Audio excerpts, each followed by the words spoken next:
Hey there, this is Mark from Tack, where it's all about coaching you to plot your course, achieve your goals, and make it matter. Greetings from North Carolina, Asheville, North Carolina. Some people had sent in a question of, hey, where are those videos getting filmed at? So I thought I'd share with you that they're actually getting filmed in Asheville, North Carolina. And what you see behind me is the woods that our kids play in, making forts and playing in the woods and doing all the things I think the kids should do out in the woods. So I thought it'd be fun to share that with you. But enough about that. This is about you. I'm hoping that you find these videos to be inspiring and give you practical little tidbits, particularly as we go through the book, 7 Habits of Highly Effective People from Stephen Covey.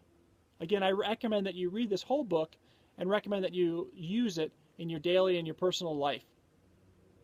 So habits 1 through 3, we're really talking about the inner self, inner to what it is that we do. How can we be self-aware of who we are as people? And the last habit that we talked about last week was putting first things first. And really we kind of were talking about the urgent versus the important. And how many times in our life do we focus on the urgent rather than the important? How many times we focus on checking off that one little box to be able to get something done rather than doing some of the more difficult, important stuff that we need to? And as he talked about, being clear about where it is that you want to begin with the end in mind, habit number 2, was something that we need to think about. Let's now transform and shift into habits 4, 5, 6, and 7. And habits 4, 5, and 6 really focus on the outer self. They focus on how you relate to other people and how you focus on relationships. And this first habit that we'll talk about is what Stephen Covey calls win-win. And as I say win-win, I chuckle because there are some in my family that make fun of that title and make fun of that word because they think it's one of those MBA soft tokens or soft words that you just must be one of those consultants that talks about win-win. So, but it's actually a really, really phenomenal concept that Stephen Covey had brought forward that many others had talked about. And really what win-win is, it's a mindset about ensuring that as you go into a relationship or a dialogue, how is it that you can have mutual benefit on both sides? So not necessarily just how is it that you as an individual could benefit from a relationship, but how is it that you can pay it forward and how is it that you can deliver benefit to that other person as well? There's a lot of conversation in the book about sales and about sales teams and trying to work together. There's one particular example about how a sales manager was trying to get his team to work together, but they weren't working together. And as Stephen Covey kind of worked with this company, what he realized was that they were only individually rewarded. And there was a trip to Bermuda that was offered for the #1 salesperson.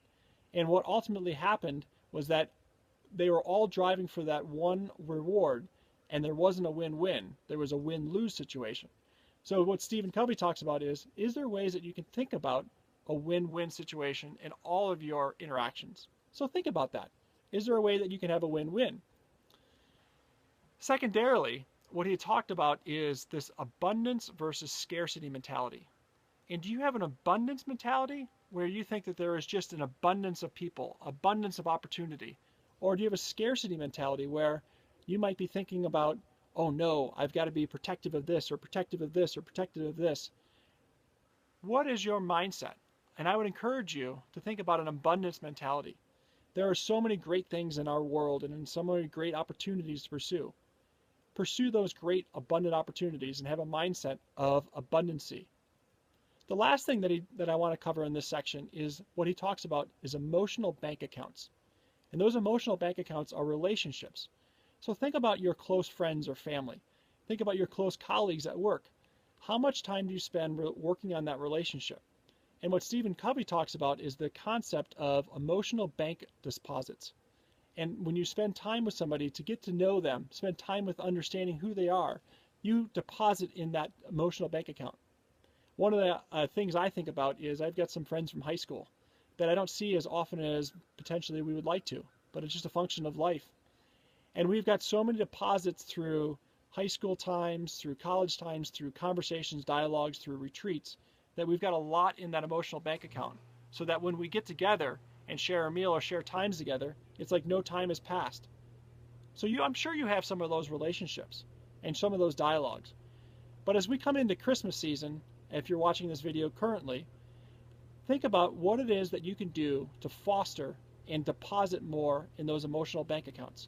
So my challenge to you this week is pick three people that you maybe haven't spent time with, business colleagues, friends, and deposit some time, energy, and effort into that relationship.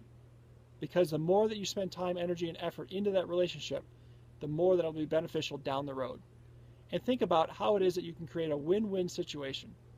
So I hope that you're having an awesome day.